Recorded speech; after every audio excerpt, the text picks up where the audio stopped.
Warga, memang benar ya? Nasi yang disimpan di rice cooker lebih dari 12 jam memicu diabetes. Waduh, bahaya dong buat warga plus 62 yang tiap hari makan nasi. Ibaratnya, belum makan kalau nggak makan nasi, iya kan? Nah, jangan langsung panik, tenang dulu warga. Kalau dapat pesan berantai atau baca berita kayak gini di internet, jangan langsung ditelan mentah-mentah deh. Nah warga, banyak banget nih info yang beredar tentang nasi dan ternyata itu tuh salah. Nah warga harus tahu info-info yang sebenarnya tentang nasi.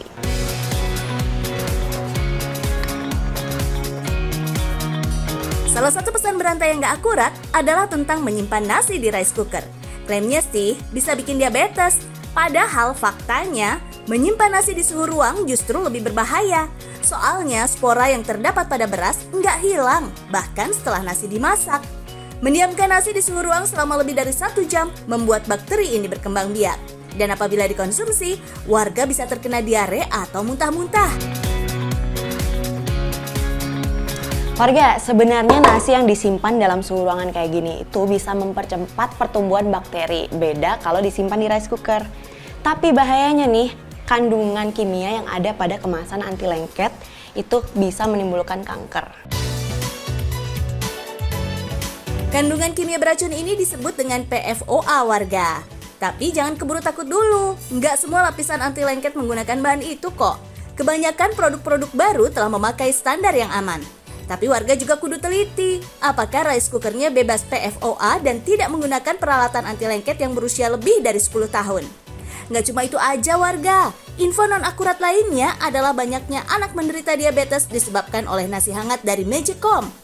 Padahal peningkatan ini bisa berasal dari banyak faktor loh, mulai dari genetik, lingkungan, dan gaya hidup yang nggak sehat. Ini dia warga, bisa jadi tips buat nurunin kadar gula dalam beras. Jadi kalau ditambahin minyak kelapa ini bisa bikin karbohidratnya lebih susah untuk diserap. Memasak dengan minyak kelapa mengubah struktur karbohidrat pada nasi. Kandungan gulanya pun tidak terserap oleh pencernaan kita. Selain mengubah cara memasak, warga juga bisa memperhatikan cara menyimpan nasi yang lebih efektif.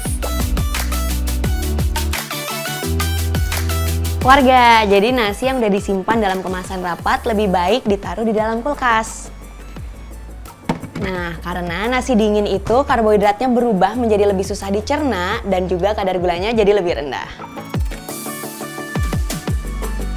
Menyimpan nasi dalam wadah tertutup di dalam kulkas tentu aja bisa mencegah pertumbuhan bakteri. Dan gak cuma itu aja, nasi dingin memiliki struktur karbohidrat yang lebih padat dibanding nasi hangat. Inilah yang membuat kandungan gula pada nasi dingin gak langsung terserap tubuh. Nah, gimana warga? Gak ada salahnya kan? Lebih bijak saat mengonsumsi nasi?